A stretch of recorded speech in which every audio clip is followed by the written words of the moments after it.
Hello दोस्तों and welcome to the channel. दोस्तों, हम dual nature of radiation and matter इस चैप्टर के बारे में डिस्कशन कर रहे हैं और आज के हमारे लेक्चर में हम पढ़ेंगे about Einstein's photo electric equation.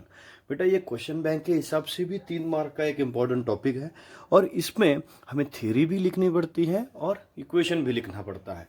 तो इसे बहुत शांति से देखेंगे, हम अच्छे से एक्सप्लेन कर लेंगे। बेटा सबसे पहले हमें 2-3 चीज़ें पता होनी चाहिए।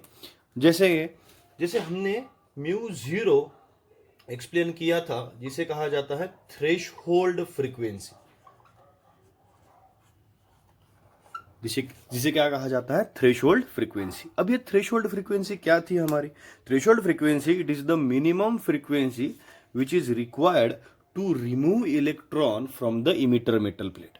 यानी हम इसे एक बार इमेजिन करके देखते हैं। Suppose this is your emitter metal plate और ये इलेक्ट्रॉन अंदर है। तो आइंस्टाइन का ये कहना था और फोटो इलेक्ट्रिक इक्वेशन का भी ये कहना है कि सबसे पहले कि जो भी फोटोन इंसिडेंट हो रहा है, समझ लीजिए एच म्यू तो इंसिडेंस की फ्रीक्वेंसी होगी। तो जो भी फोटोन इंसिडेंट हो रहा है बेटा, वो क्या करेगा? वो इस इलेक्ट्रॉन को पहले बाहर निकालेगा, यानी पहले थ्रेशोल्ड फ्रीक्वेंसी इतना यूटिलाइज होगा और फिर बाद में उसे क्या प्रोवाइड होगी? काइनेटिक एनर्जी प्रोवाइड होगी। यानी अकॉर्डिंग थर्मोडायनामिक्स के हिसाब से भी ये सही जाता है कि पहले इलेक्ट्रॉन बाहर निकाला जाएगा और फिर इलेक्ट्रॉन को काइनेटिक एनर्जी प्रोवाइड की जाएगी। यानी हमारे पास थ्रेशोल्ड फ्रीक्वेंसी और जिससे एसोसिएटेड एक टर्म हम लिखते थे एच म्यू जीरो, इसे कहा गया था वर्क फंक्शन। इसे क्या कहा गया था? वर्क फंक्शन कहा गया था। What was work function? It was the minimum energy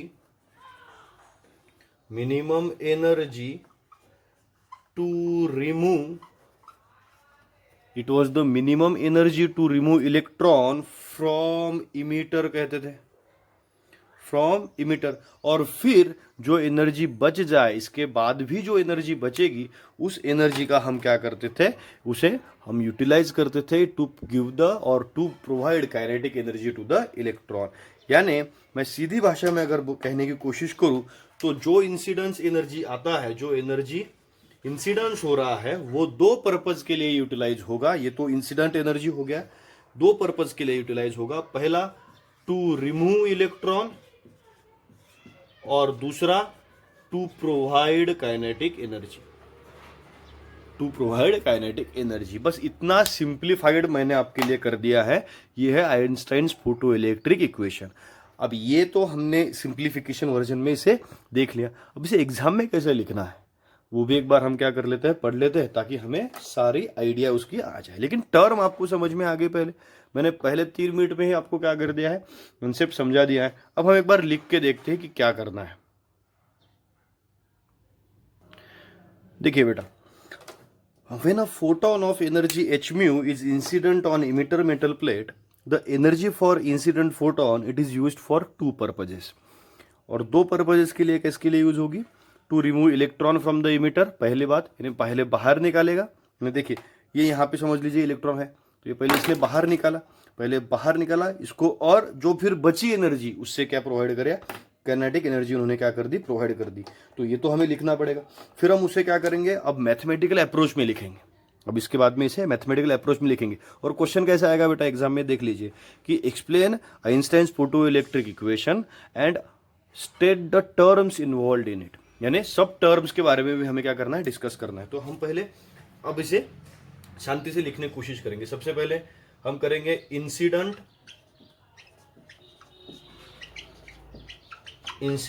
energy of photon is equals to incident energy of photon, it is divided into 2 purposes. यानी क्या? To remove electron from emitter plus kinetic energy of electron. ये तो हो गया technical terms पे।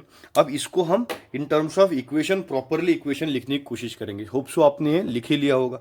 तो अब इसे equation, incident energy of photon कितनी है, एनर्जी रिमूव करने के लिए कितना लगता है, काइनेटिक एनर्जी कितना है, ये सब हम यहाँ पे क्या करेंगे? यहीं पे लिखेंगे। अब ये पूरा हमें ऐसे के ऐसा लिखना है। अब उसके अगले टॉपिक में हम क्या करेंगे, अगले स्ट्रक्चर में, पॉइंट में, H mu is the incident energy, incident energy of, क्या कह लिया मैंने, फोटोन कह लिया, इंसिडेंट एनर्जी ऑफ फोटोन।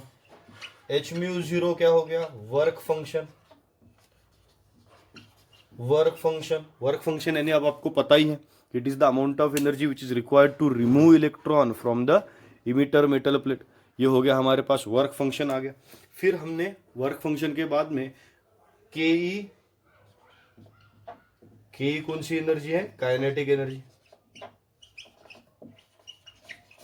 कौन सी एनर्जी लिख लिया, काइनेटिक एनर्जी हमने लिख लिया। यानी फॉर्मूला क्या बनता है, देखिए हमारा कि H mu is equals to H mu zero plus half M V E square. V E क्यों, because it is velocity of electron बेटा, it is velocity of electron. तो ये हो गया हमारा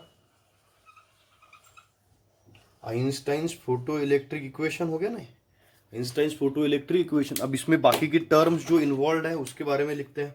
where H it is considered to be Planck's constant. H कौन सा constant हो गया हमारे पास, प्लैंक्स कांस्टेंट हो गया। Okay, M it is mass of electron, mass of electron.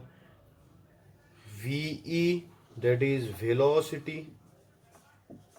of electron, ve that is velocity of electron। फिर आ गया हमारे पास mu that is incident frequency। Mu कौन सी फ्रीक्वेंसी बन गई, इंसिडेंट। और फिर बाद में हमारे पास और भी है, वो है म्यू जीरो। म्यू जीरो यानी कौन सी फ्रीक्वेंसी हो गई, थ्रेशहोल्ड फ्रीक्वेंसी। म्यू जीरो कौन सी फ्रीक्वेंसी होगी, थ्रेशोल्ड फ्रीक्वेंसी। ये हमने पूरी टर्म्स भी उसकी बता दी।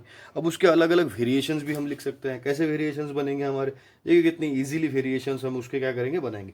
यानी इसको लिखेंगे हम ऐसे भी लिख सकते हैं, H mu minus H mu zero is equals to क्या बना हमारा, half M V square, V E square. फिर इन दोनों में से हम एच कॉमन निकाल के भी टर्म कर सकते हैं। एच हमने कॉमन निकाल लिया, क्या मिला, mu minus mu zero is equals to half M V E square. ये सब उसके डिफरेंट फॉर्मेट्स हैं, लेकिन बेसिक फॉर्मेट भी लिखना हमारा काम है। यानी क्या कि ये हो गया incident, incident energy of photon is equals to क्या लिखेंगे बेटा हम, work function, work function plus कौन सी एनर्जी मिल गई हमें, kinetic energy. Work function plus kinetic energy, ये हो गया हमारा पूरा स्ट्रक्चर जो हमें इजीली समझ में आ गया। तो ये हो गया Einstein's photo electric equation. Einstein's photo electric equation को हम ईवी में भी लिख सकते हैं। EV is equals to EV zero plus kinetic energy. अब यहाँ पे ये जो है ईवी, ये होता है इलेक्ट्रॉन वोल्ट। ये कौन सा टॉपिक हो गया, इलेक्ट्रॉन वोल्ट। यानी एनर्जी क्या ना, should be explain in terms of electron volt.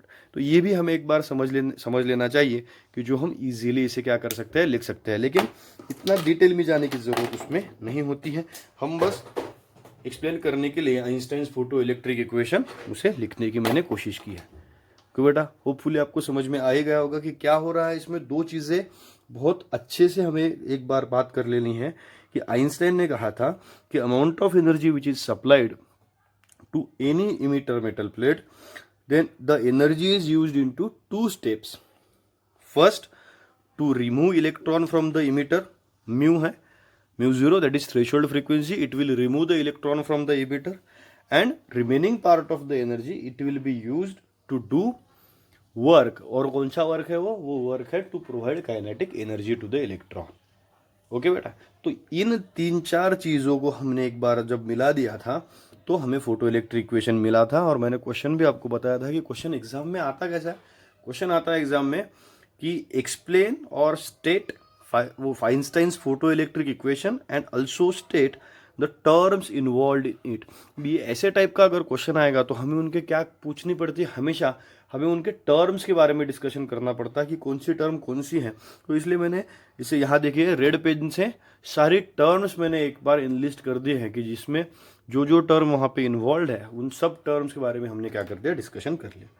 तो धीरे धीरे मैं बेटा क्वेश्चन बैंक के भी वीडियोस बनाने वाला हूँ। फ्रॉम मंडे क्वेश्चन बैंक का भी एक वीडियो रोज आएगा, तो क्वेश्चन बैंक पे भी आप ध्यान से देखते रहिए, ताकि अगले एक दो हफ्ते में हम क्वेश्चन बैंक के भी सारे वीडियोस कंप्लीट कर देंगे और न्यूमेरिकल्स बेसिकली वहाँ के हम पूरे कर देंगे और इजीली आपको क्या हो जाएगा, पूरे मार्क्स वहाँ पे मिल जाएंगे। तो स्टे ट्यून्ड एंड चैनल को लाइक कीजिए, शेयर कीजिए, सब्सक्राइब कीजिए, मैं पढ़ाता रहूँगा बेटा।